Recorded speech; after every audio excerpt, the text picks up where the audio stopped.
Un pays africain refuse une demande américaine alors que d'autres en acceptent 5, 8 ou même 250, révélant une fracture inattendue dans un système pourtant rodé. Ce contraste brutal met à nu une mécanique mondiale où chaque concession paraît anodine jusqu'au moment où un seul refus suffit à fissurer la façade de puissance.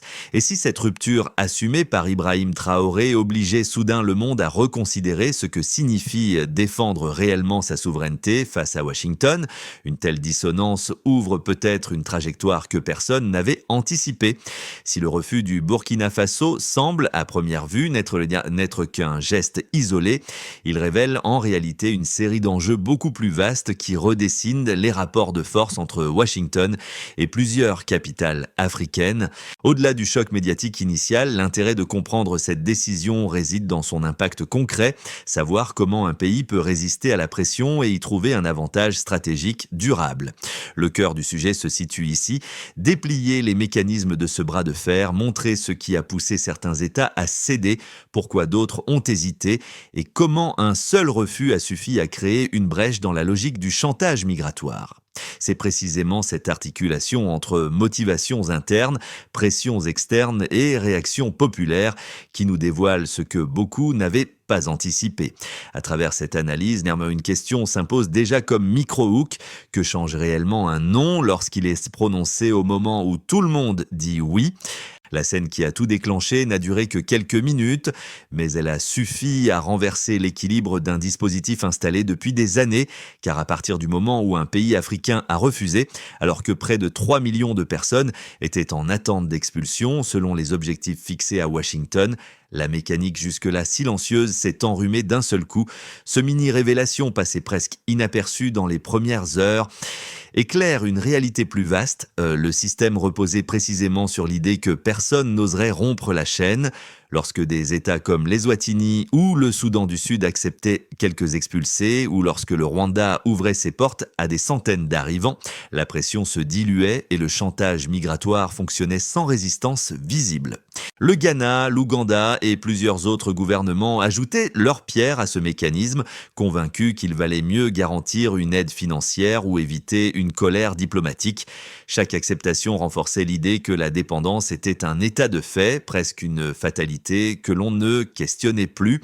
C'est dans ce décor qu'émerge la rupture portée par Ibrahim Traoré, dont le refus immédiat a créé un effet de surprise inédit. La différence n'était pas seulement le non prononcé publiquement, mais la manière directe, sèche, sans négociation, qui brisait la logique habituelle des deals discrets. En répondant aussi frontalement, il révélait ce que les caméras ne montraient jamais. Le jeu d'influence où Washington tentait d'imposer à des États tiers des expulsés qui n'étaient pas leurs ressortissants, moyennant un chèque calibré selon la docilité attendue. Ce bouleversement a trouvé un écho à travers tout le continent. Dans plusieurs palais présidentiels, l'atmosphère s'est alourdie. Si un pays considéré comme vulnérable pouvait dire non, alors l'argument de la contrainte inévitable ne tenait plus. La réaction populaire, immédiate et massive, a ajouté une couche de pression supplémentaire, transformant un geste souverain en symbole continental. L'arrière-plan du conflit n'est donc pas seulement diplomatique, il révèle un moment charnière où la dépendance cesse d'être une norme incontestée. Pour comprendre comment un simple refus a pris une telle ampleur, il faut suivre le fil humain qui traverse les premières heures de la crise. Dans les rues de Ouagadougou, les réactions ne se sont pas limitées à des déclarations spontanée. Plusieurs commerçants affirment que la rupture avec le schéma d'obéissance habituel a immédiatement modifié l'atmosphère. L'un d'eux raconte que les discussions matinales ne tournaient plus autour de la peur des sanctions, mais autour d'un sentiment de reprise d'initiative collective. Dans certains bureaux administratifs, des fonctionnaires décrivent une mutation similaire. Selon eux, l'annonce a agi comme un déclencheur psychologique, signalant que l'on pouvait rompre avec les gestes d'allégeance sans provoquer un effondrement immédiat. Cette impression a circulé rapidement, nourrie par les images télévisées et les commentaires diffusés sur les réseaux locaux. Un microcase illustre clairement cette dynamique. Dans un quartier populaire, un groupe de jeunes affirme qu'ils n'avaient jamais vu une décision politique générer une telle cohésion en si peu de temps. Pour eux, ce refus a déplacé les codes. Il ne s'agissait plus d'attendre que les institutions réagissent, mais de comprendre que la souveraineté se manifeste aussi dans les perceptions quotidiennes, dans la manière manière d'assumer collectivement un geste audacieux. Un second exemple vient d'un professeur de lycée qui, que plusieurs élèves, habituellement indifférents aux enjeux diplomatiques, ont débattu spontanément de la décision en classe. Selon lui, la nouveauté n'était pas l'événement en soi, mais le réveil d'une forme de responsabilité civique. Au fond, une question persiste. Que produit réellement un acte souverain sur le terrain social immédiat ? Le déclencheur apparaît dans un moment où presque tous les signaux semblent favoriser l'acceptation discrète des exigences américaines. Le dispositif migratoire établi par Washington fonctionne depuis des mois avec des États africains qui, chacun à leur manière, consentent aux demandes successives. Les annonces d'Eswatini, du Soudan du Sud ou du Rwanda passent avec peu de débat. Les gouvernements invoquent la pragmatique diplomatique. La priorité est toujours la même, éviter les représailles. C'est précisément dans ce climat que survient la rupture. Ibrahim Traoré refuse publiquement d'accueillir les expulsés que les États-Unis cherchent à rediriger. Le geste est immédiat, sans négociation. Sans transit, sans ambiguïté. Les caméras retransmettent des mots tranchants, presque inattendus dans une scène diplomatique qui joue habituellement sur le langage feutré. Le refus devient un événement en soi. En quelques heures, la réaction américaine tombe. Suspension de visa, menace de représailles, mise en garde implicite sur l'aide internationale. Les signaux transmis à Ouagadougou sont calculés. Washington cherche à rétablir l'équilibre rompu par un geste que beaucoup jugent provocateur. Pourtant, l'effet est inverse. Le pays ne recule pas.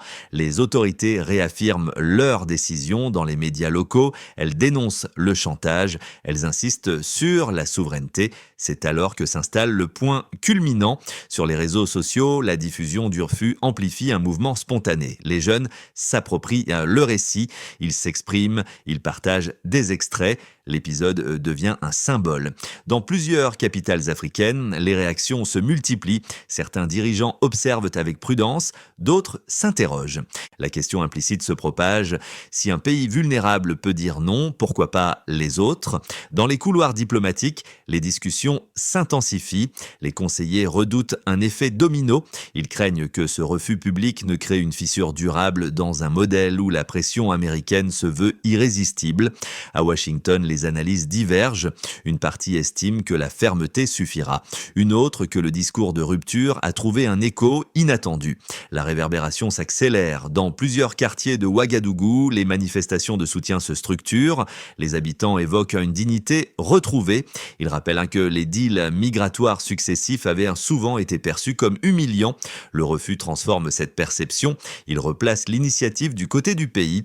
Même dans des régions éloignées de la capitale, les radios communautaires relaient le débat. Les discussions portent sur les risques économiques. Les agriculteurs s'interrogent, les commerçants spéculent sur les conséquences possibles. Pourtant, un point domine. Le geste ne doit pas être réduit à un calcul diplomatique. Il représente une ligne rouge psychologique. À l'international, plusieurs médias s'étonnent.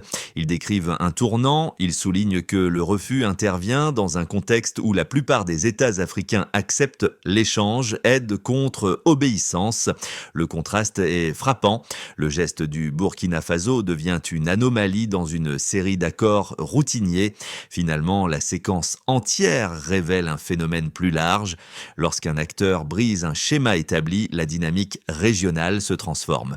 La décision d'Ibrahim Traoré démontre que même un geste solitaire peut altérer une routine diplomatique que l'on croyait inébranlable. Le point de départ chiffré est clair. Les États-Unis annoncent un objectif d'expulsion visant environ 3 millions de personnes, un volume qui indique l'échelle réelle du dispositif migratoire projeté. Ce chiffre, souvent mentionné de manière abstraite, permet d'évaluer la dimension structurelle du mécanisme, car il suggère une stratégie territoriale étendue où chaque pays ciblé occupe une place définie. Cette baseline éclaire la suite. Lorsque certains États africains acceptent 5 individus, d'autres 8 ou quelques centaines, un premier delta apparaît. Dans le cas de l'Eswatini, les 5 personnes officiellement accueillies représentent une adhésion minimale mais suffisante pour signifier une coopération formelle. Ce volume réduit montre que même un petit nombre peut légitimer le dispositif lorsqu'aucune contestation publique n'existe. Le Soudan du Sud, fragilisé par par les conflits internes, en accepte 8, créant un second point de comparaison. Cette acceptation, même modeste, révèle qu'un État en situation d'urgence humanitaire considère la coopération comme un moyen de maintenir une relation minimale avec Washington. Le Rwanda offre un troisième repère beaucoup plus significatif, près de 250 personnes annoncées dès le mois d'août. Ce seuil plus élevé illustre la logique d'échelle progressive qui caractérise le système, car il prouve que le chantage financier fonctionne d'autant mieux que l'État dispose d'un appareil administratif capable de gérer un flux régulier. Ces trois chiffres dessinent un schéma. Lorsque les volumes augmentent, la coopération devient moins exceptionnelle et davantage intégrée à un modèle d'échange prévisible. Il constitue ainsi une ligne de base pour comprendre ce que représente un refus frontal, car il rompt une progression qui semblait acquise. Dans ce contexte, la décision du Burkina Faso crée une discontinuité mesurable. Elle ne modifie pas seulement le volume global des expulsions possibles, elle interrompt une mécanique où chaque acceptation avait un poids symbolique. L'interruption agit comme une variation brutale dans une série cohérente. Tant que les États acceptaient, même en petite quantité, le système ne rencontrait aucune résistance formelle. Le refus introduit un saut qualitatif, non pas en termes de chiffres, mais en termes de dynamique. Les effets du delta se lisent dans les réactions immédiates. Les menaces de suspension de visa témoignent d'une volonté de compenser la rupture en rétablissant coûte que coûte un rapport d'asymétrie. Ce type de mesure n'apparaissait pas dans les cas précédents où la coopération rendait inutile toute démonstration de force. L'escalade devient alors un indicateur stratégique supplémentaire. Plus la résistance est visible, plus les moyens de pression s'intensifient. Sur le terrain africain, les données disponibles montrent un contraste tout aussi instructif. Les accords conclus avec le Ghana ou l'Ouganda reposent sur des volumes faibles, mais ils se répètent dans le temps. Chaque acceptation valide implicitement la continuité du dispositif. À l'inverse, la rupture burkinabé empêche cette répétition et exerce un effet miroir sur plusieurs chancelleries qui redoutent de paraître trop dociles si la contestation gagne en visibilité. L'analyse des variations expose donc un phénomène central. La contestation ne réside pas dans le nombre, mais dans l'acte. En refusant un volume nul, le Burkina Faso introduit malgré tout un delta robuste, car il inverse la trajectoire attendue. Le contraste entre les chiffres acceptés par d'autres États et l'absence totale d'accord burkinabé devient une donnée politique à part entière. En définitive, la force de la preuve quantitative ne vient pas des millions évoqués en ouverture chez un A, mais de la cassure introduite dans une série où chaque valeur semblait reconduite sans débat. La première thèse, souvent avancée dans les cercles diplomatiques, soutient qu'un pays africain isolé ne peut se permettre de défier frontalement les États-Unis car les conséquences économiques seraient trop lourdes à absorber. Selon cette perspective, la dépendance à l'aide internationale n'est pas seulement un paramètre budgétaire, elle constitue un mécanisme d'équilibre censé garantir une forme de stabilité. L'argument précise qu'accepter quelques expulsés ne représente pas une atteinte majeure à la souveraineté, puisque le volume reste limité et que les décisions peuvent être négociées en coulisses pour éviter les tensions publiques. Pour cette thèse, le pragmatisme impose la discrétion. La seconde thèse inverse affirme qu'un refus clair et assumé peut, au contraire, renforcer la position d'un État en réaffirmant son autonomie politique. Ici, l'idée centrale repose sur le principe que la souveraineté ne se morcelle pas. Céder une petite partie d'un pouvoir régalien, même pour quelques individus, revient à accepter la logique d'un chantage renouvelable. Cette vision met l'accent sur la cohérence d'un État face aux pressions extérieures, considérant qu'un geste public peut produire des effets de légitimation interne impossibles à obtenir par la négociation discrète. Pour ses défenseurs, la visibilité du refus est stratégique. La réponse fondée sur les éléments du terrain montre toutefois que les deux lectures passent à côté d'un fait essentiel. Les autres États ayant accepté Eswatini avec 5 expulsés, le Soudan du Sud avec 8, le Rwanda avec près de 250 personnes ont renforcé malgré eux un dispositif qui s'appuie sur la répétition de micro-accords. Cette mécanique n'est pas neutre, elle installe progressivement une norme implicite, la coopération devient attendue, la contestation marginalisée et chaque acceptation verrouille un peu plus le système. Le refus qui rompt cette série n'est donc pas un simple geste idéologique, il constitue une interruption structurelle structurelle d'un cycle qui semblait inévitable.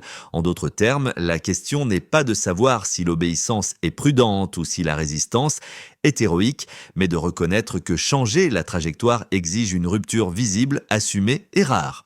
La bascule commence ici. Cette phrase, largement reprise dans les conversations locales, illustre la manière dont un simple refus diplomatique s'est transformé en pivot narratif pour une population qui s'interrogeait depuis longtemps sur les liens de dépendance entretenus avec les grandes puissances. Le geste initial, porté publiquement par Ibrahim Traoré, a d'abord été perçu comme une anomalie politique. Pourtant, en quelques jours, il s'est métamorphosé en signal d'alarme pour plusieurs États qui pensaient jusqu'alors que la coopération silencieuse constituait la seule voie possible. La bascule se manifeste surtout dans la réaction populaire, la fierté exprimée dans les rues, les débats spontanés dans les lycées, les discussions improvisées sur les radios communautaires. Ces éléments montrent que le refus n'a pas simplement contrarié un agenda diplomatique, il a réactivé un espace mental où la souveraineté cesse d'être théorique et acquiert une portée immédiate. Ce moment charnière redéfinit les termes du débat. Lorsque la population commence à percevoir l'enjeu sous un angle collectif, les dirigeants voisins ne peuvent ignorer l'évolution du récit. La question ne porte plus seulement sur l'aide ou les sanctions, mais sur la possibilité d'un repositionnement durable dans les relations internationales. Les répercussions du refus burkinabé ne se limitent pas au champ diplomatique. Elles se déploient progressivement à travers 4 sphères distinctes, chacune absorbant à sa manière la portée d'une décision qui rompt avec la norme installée. Pour la nation, l'effet le plus net apparaît dans la perception collective de la souveraineté. Les habitants voient dans la position officielle une confirmation que les décisions cruciales peuvent être assumées sans se plier à une logique d'échange forcé. Cette dynamique se renforce avec la multiplication des débats communautaires qui réaffirment la valeur d'un choix motivé par la dignité plutôt que par le calcul financier. L'idée d'un espace politique réapproprié gagne du terrain. Chez les dirigeants, la secousse est plus subtile mais tout aussi réelle. Certains responsables d'États africains, habitués à valider des micro-accords pour éviter une détérioration rapide de leurs relations extérieures, découvrent qu'un refus frontal peut mobiliser une large partie de la population. La position d'Ibrahim Traoré, relayée à travers les médias régionaux, introduit un élément d'incertitude dans les pratiques diplomatiques usuelles. Refuser cesse d'être synonyme d'isolement systématique. Cette transformation psychologique ouvre une brèche dans une doctrine où la prudence l'emporte sur l'initiative. La diaspora, quant à elle, réagit avec une intensité particulière. Dans plusieurs communautés établies hors du continent, la décision burkinabé devient une référence symbolique. Les échanges en ligne témoignent d'une volonté de revaloriser l'image de l'Afrique au-delà des représentations traditionnelles, souvent marquées par la dépendance institutionnelle. Le geste sert de point de cristallisation pour une génération qui cherche à concilier identité, dignité et projection économique. La diaspora adopte ainsi une posture plus active dans la construction d'un récit commun. Dans le voisinage régional, les effets prennent une dimension stratégique. Les capitales du Sahel observent avec attention l'évolution des rapports entre Washington et Ouagadougou. Le refus agit comme un test grandeur nature puisqu'il révèle les marges réelles dont disposent des États souvent perçus comme dépourvus de levier. À mesure que les tensions se clarifient, les gouvernements alentours évaluent la possibilité d'adopter une position similaire ou au contraire de maintenir une approche de compromis. L'incertitude se transforme alors en paramètre diplomatique à part entière. Dans les 4 groupes, un point commun émerge. Le refus n'est pas analysé comme un geste isolé, mais comme un signal durable qui modifie les anticipations. La visibilité assumée par Ibrahim Traoré rend impossible toute lecture purement technique de l'événement. Elle impose une interprétation où la souveraineté, longtemps considérée comme un slogan, prend la forme d'une pratique concrète immédiatement observable dans les comportements sociaux et institutionnels. Au total, les conséquences dépassent largement le cadre initial et redessinent la manière dont un pays peut réévaluer sa place dans un système global qui semblait immuable. Le premier scénario évoque une stabilisation progressive des tensions, considérée comme le plus plausible, repose sur une stabilisation progressive des tensions. Dans cette trajectoire de base, les États-Unis maintiennent un niveau de pression diplomatique mesuré, sans aller jusqu'à des sanctions généralisées. divisée, les relations bilatérales se refroidissent, mais les échanges essentiels continuent, notamment dans les domaines sécuritaires et humanitaires. Pour le Burkina Faso, l'effet principal serait une période d'ajustement interne marquée par une réorganisation des priorités économiques. Dans cette configuration, le refus n'entraîne pas une rupture durable, mais modifie la manière dont les deux pays interagissent. Le second scénario adopte une hypothèse optimiste. Plusieurs États africains, encouragés par l'évolution de l'opinion publique régionale, choisissent de ne pas renouveler leurs accords migratoires. Cette dynamique crée une pression collective qui limite la capacité de Washington à isoler Ouagadougou. Les initiatives de coopération alternative se multiplient, notamment au sein du Sahel, où les gouvernements explorent des partenariats plus autonomes. Le Burkina Faso pourrait bénéficier d'un regain d'intérêt de la part d'investisseurs attirés par un cadre défini par la transparence et la stabilité politique. L'effet serait une consolidation de la souveraineté nationale, accompagnée d'une marge de manœuvre économique accrue. Enfin, un troisième scénario, plus délicat, envisage un durcissement marqué de la position américaine, correspond à l'issue la plus délicate. Les États-Unis durcissent nettement leur position en suspensionnant certaines aides et en renforçant les restrictions administratives. Plusieurs partenaires traditionnels, soucieux de préserver leurs relations avec Washington, s'éloignent du Burkina Faso. La pression économique augmente et l'État doit absorber une contraction budgétaire sensible. Dans cette conjoncture, les marges de manœuvre diplomatiques se réduisent et les ajustements internes deviennent plus exigeants. Le pays maintient néanmoins le cap fixé par le refus initial, mais au prix d'un environnement plus contraignant. Dans les trois cas, un principe demeure fondamental. L'analyse ne repose pas sur la prédiction, mais sur la préparation. Le véritable enjeu consiste à comprendre comment chaque décision modifie les équilibres, non à imaginer quelle issue l'emportera. La meilleure posture est celle qui permet d'évaluer les options sans se laisser enfermer dans l'urgence d'un récit unique. Pour beaucoup de citoyens, l'épisode du refus burkinabé a d'abord été perçu comme un geste lointain, réservé aux sphères politiques et diplomatiques. Pourtant, à mesure que les débats ont gagné les foyers, les radios locales et les discussions communautaires, ce geste a révélé une portée bien plus personnelle. Pour le groupe A, composé de ceux qui ressentent au quotidien l'impact des décisions internationales, le refus a fonctionné comme un rappel que la souveraineté n'est pas un concept abstrait. Elle influe sur la manière dont les familles envisagent leur avenir, leur sécurité économique et leur sentiment d'appartenance. Le groupe B, constitué de travailleurs urbains et de jeunes formés, a quant à lui perçu dans cet épisode un levier psychologique inattendu. Les échanges autour de la dignité et de la dépendance ont redéfini la manière dont ils interprètent leur rôle dans la société. Plusieurs témoignages montrent que cette génération, souvent sceptique face aux institutions, a momentanément retrouvé un intérêt pour les questions publiques. L'enjeu dépasse désormais la politique extérieure pour toucher à la place de chacun dans un paysage social en mutation. Pour le groupe C, qui regroupe les observateurs plus distants ou indécis, l'événement a servi d'indicateur. Il a rappelé que les choix stratégiques influencent la posture d'un État sur la scène internationale et que les conséquences peuvent se répercuter jusqu'aux niveaux les plus ordinaires. Ce public peu engagé mais attentif découvre que l'articulation entre pression extérieure et cohésion interne conditionne la stabilité future. Ainsi, l'impact du refus dépasse largement le domaine institutionnel.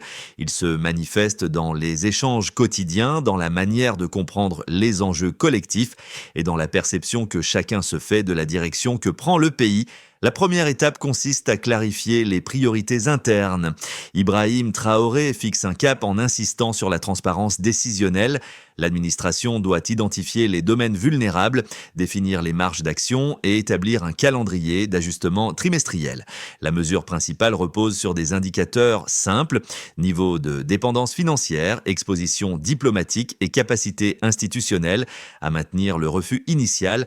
La deuxième étape concerne la formation et la sensibilisation des institutions éducatives. Les institutions éducatives doivent renforcer les programmes axés sur la souveraineté, l'économie locale et la compréhension des rapports internationaux. Cette démarche exige une coordination entre les ministères concernés. L'objectif se mesure au nombre de formations actives, à la participation de la jeunesse et à la qualité des initiatives locales. La troisième étape aborde la question des alliances régionales. Le pays doit développer des partenariats ciblés avec les États du Sahel. L'idée est de diversifier les soutiens stratégiques pour réduire la dépendance face aux puissances extérieures. Les résultats se vérifiant par la multiplication d'accords bilatéraux, la mise en œuvre de projets communs et l'évolution de la coopération sécuritaire. La quatrième étape s'intéresse à l'attractivité économique et à la stabilité institutionnelle. Les investisseurs doivent obtenir un cadre clair. Les démarches administratives doivent être simplifiées avec des garanties juridiques renforcées.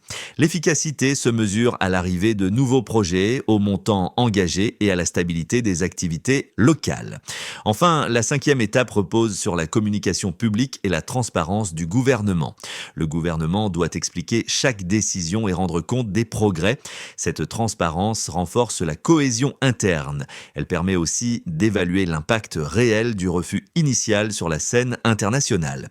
En suivant ces étapes, le pays transforme une rupture diplomatique en trajectoire stratégique mesurable.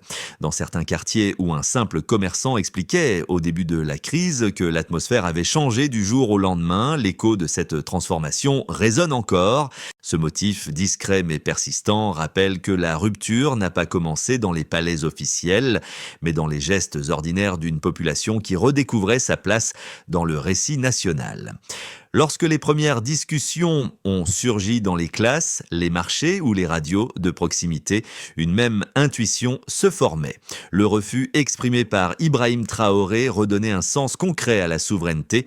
Ces voix locales, souvent négligées, ont porté la décision au-delà de la diplomatie. Elles ont transformé un moment isolé en trajectoire collective.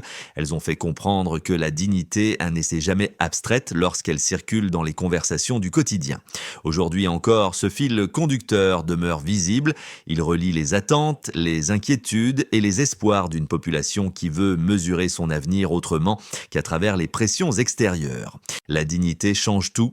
Ce principe, simple mais exigeant, résume l'élan qui traverse le pays. Il rappelle que les ruptures les plus durables naissent souvent de gestes individuels amplifiés par la cohésion de ceux qui les reconnaissent comme légitimes. Ce moment particulier de l'histoire récente ne trouve sa pleine portée que lorsqu'il se prolonge dans les gestes ordinaires, ceux que chacun peut accomplir sans attendre une impulsion institutionnelle. Les discussions nées dans les rues, les écoles ou les marchés montrent qu'un simple refus peut devenir un symbole partagé, capable de favoriser un climat où la vigilance citoyenne s'exprime avec plus de clarté. Cette dynamique n'appartient pas seulement aux responsables politiques, elle dépend aussi de la manière dont les individus s'approprient le récit collectif. Les échanges au sein des communautés, les initiatives locales et la volonté de comprendre les enjeux internationaux constituent autant de pierres posées sur le chemin d'une souveraineté assumée. Elles rappellent qu'un pays progresse lorsque ses habitants se sentent concernés par la manière dont il se tient dans le monde. C'est dans cette perspective que l'invitation s'adresse à chacun, participer à un dialogue ouvert, affiner sa compréhension et soutenir les efforts qui renforcent la cohésion. Car au fond, une question reste à explorer. Quelle place chacun veut-il prendre dans cette dynamique en mouvement ?